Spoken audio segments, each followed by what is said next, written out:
Does anyone remember the SpongeBob episode, The Sponge Who Could Fly, that aired in March 2004? It was dubbed the Lost episode by its commercials based on the episode's storyline, where Patchy the Pirate uses a treasure map to find the SpongeBob episode that he lost.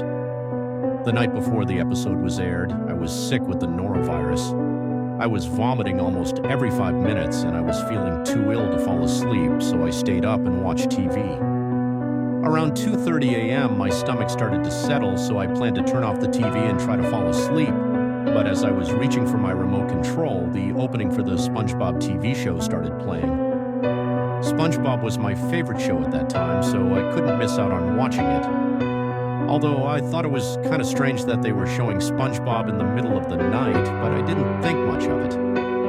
When the opening played, I noticed that the contrast of the animation was slightly darker than usual, and the theme song sounded a bit harsh and raspy. This made me feel a little uncomfortable, but I also tried brushing that off. The title card read, Lost Episode, so I figured that there was a mishap and Nickelodeon was accidentally airing The Sponge Who Could Fly. When the episode started playing, it immediately looked out of the ordinary. It started off with SpongeBob sitting on his bed, slouched and looking downward with a somber look on his face. This was definitely not like himself. SpongeBob is so optimistic all the time. Why would he be acting like this? After about 10 seconds of seeing SpongeBob like this, he let out a big sigh, then looked over to his bedside barrel, and the screen zoomed in on a pill bottle that was sitting beside his clock. Once the screen zoomed in close enough to read the text on the bottle, it showed that it was a Prozac bottle. The show then panned to a scene with a much brighter contrast, showing SpongeBob taking one of the pills, then running off smiling and laughing. The fact that SpongeBob had to take pills to be, well, himself made me feel uneasy, especially because mental disorders and antidepressants are more mature themes that obviously shouldn't find a place in any kid's cartoon. It should be noted that this was seen on a show intended for kids. The screen then flipped back to the original scene of SpongeBob looking distressed, while at the same time changing the contrast back to the darker one. The screen froze on SpongeBob for a few seconds, then flickered to a new scene. This scene showed SpongeBob at his desk, the same one that he was in the episode Procrastination, with his Prozac bottle, a piece of paper, and a pencil. In this scene, instead of staying at one contrast, the colors kept on flickering from light to dark. SpongeBob gripped the pencil in his hand, and a tear rolled down his face. The part that bothered me the most was that the tear didn't look like the usual blue cartoon-style tears the characters in SpongeBob usually cry out. This tear looked completely realistic, as if there had been a drop of water rolling down my TV from his eye.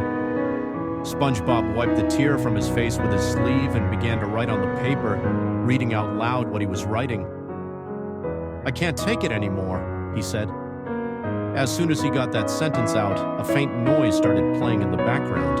It sounded like a child crying. This noise continued playing as SpongeBob continued writing. "My life has been horrible and hasn't gotten better. My best friend Patrick is only my best friend because he doesn't know any better. My neighbor Squidward hates my guts. He would probably be happy if I wasn't around anymore." SpongeBob stopped writing and talking and started weeping loudly. The color flicking started getting faster, and the cries in the background started getting louder, and it sounded like more children were beginning to cry. It could have just been my imagination, but I remember hearing one of the children very faintly yell, "He's going to do it!" The children's cries get louder and the colors keep flickering faster as SpongeBob keeps writing. "The only job I can get is being the fry cook at the Krusty Krab. My boss, Mr. Krabs, refuses to give me an actual paycheck, and he basically uses me to get more customers. I'm in my 20s and I still don't have my driver's license. Sandy is the only girl I've ever had in my life, and even she's just a friend. She's never had any interest in me. I'm pretty sure she's only my friend because she feels sorry for me. I'm sorry if I'm hurting anyone at all for doing this, but I just can't live like this anymore." The screen froze for a few seconds, then the show continued with SpongeBob writing his final sentence. The contrast stayed dark instead of flickering from light to dark, and and the children stopped crying. It was absolute silence except for SpongeBob saying, "Goodbye." The cries came back.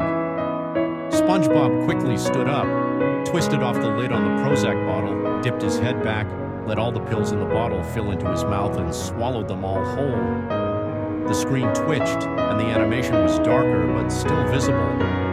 SpongeBob clutched his stomach and vomited realistic pale greenish-orange stomach bile.